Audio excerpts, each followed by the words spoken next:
그림에서와 같이 디귿자 모양의 무한히 긴 도선에 전류 I가 흐르고 있습니다. 원점에서의 자기장 구하기 해보도록 하겠습니다. 전체 도선을 세 부분으로 나누겠습니다. 이 부분을 1, 이 부분을 2, 이 부분을 3으로 이렇게 세 부분으로 나누겠습니다. 먼저 전류 I가 흐르고 있는 도선 1 전체에 의한 원점에서의 자기장부터 정보겠습니다. 전하가 움직이게 되면 움직이는 전하 주위에 자기장이 만들어지게 되죠. 전하의 움직임이 바로 전류이기 때문에 전류가 흐르는 도선이 있게 되면 전류가 흐르는 도선 주위에 자기장 만들어집니다.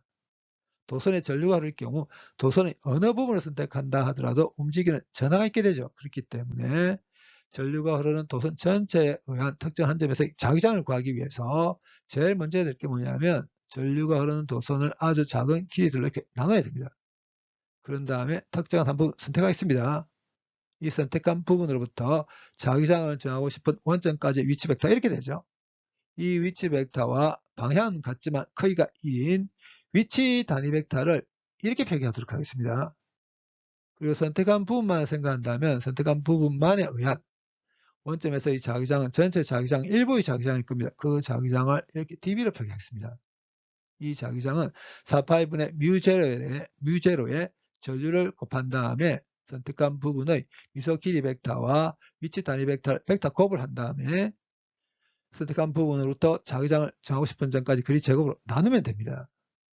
여기 있는 미소 길이 벡터의 방향이 어떤 방향이냐면 선택한 특정한 부분에서 전류가 흐르는 방향입니다. 이 자기장의 방향은 ds 크로스 r에서 난 벡터의 방향과 같습니다.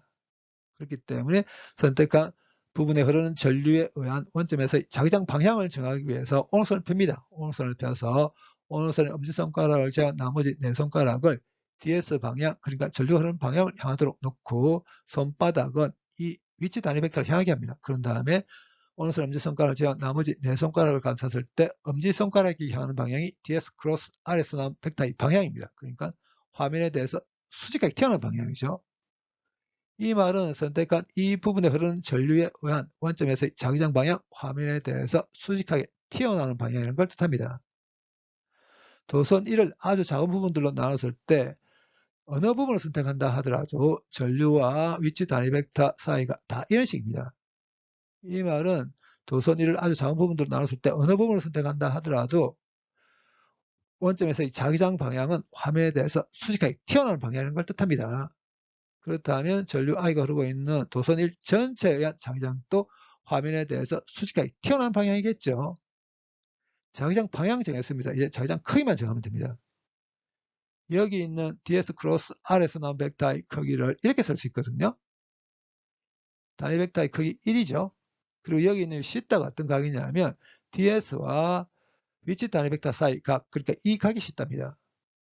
도선 1을 아주 작은 부분들로 나눈다고 했는데 나눈 각 부분의 길이가 dy라고 하겠습니다. 그래서 길이 ds를 dy로 바꾸면 ds 크로스 r에서 나온 벡터의 크기를 dy sinθ로 표현하는 게 가능하겠죠.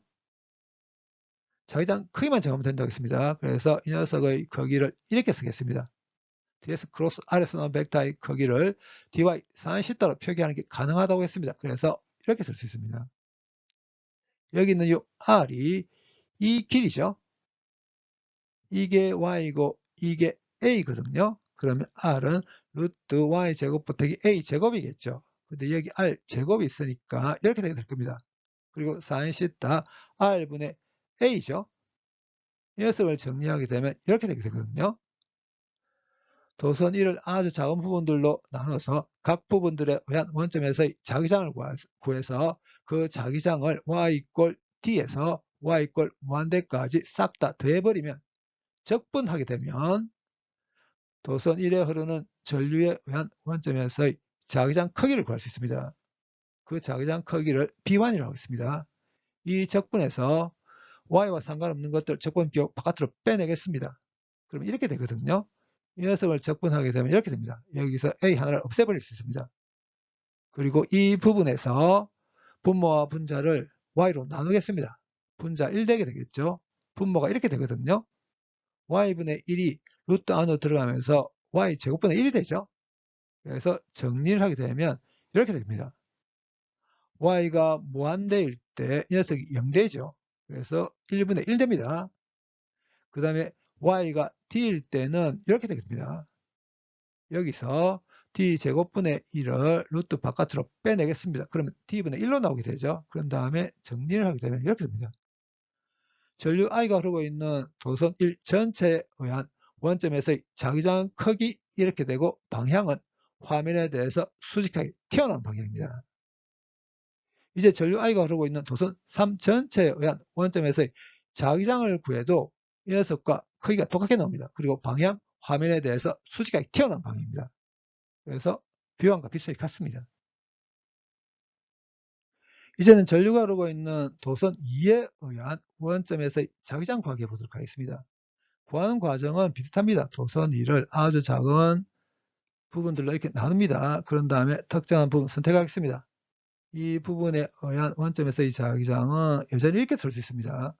선택한 부분에 흐르는 전류에 의한 원점에서의 자기장 방향을 정하기 위해서 오른손을 펴니다. 오른손을 펴서 오른손 엄지손가락을 제외한 나머지 4손가락을 DS 방향, 그러니까 선택한 부분에서 전류가 흐르는 방향을 향하도록 이렇게 놓습니다. 그런 다음에 손바닥은 이 단위 벡터를 향하게 합니다. 그런 다음에 오른손 엄지손가락을 제외한 나머지 4손가락을 감쌌을 때 엄지손가락이 향하는 방향이 DS 크로스 아래서 나온 벡터의 방향입니다. 화면에 대해서 수직하게 드러난 방향이겠죠. 이 말은 선택한 이 부분에 의한 원점에서의 자기장 방향, 화면에 대해서 수직하게 드러나는 방향인 걸 뜻합니다. 도선 2를 아주 작은 부분들로 나눴을 때 나는 각 부분에 흐르는 전류에 의한 원점에서의 자기장 방향 모두 다 화면에 대해서 수직하게 드러나는 방향입니다.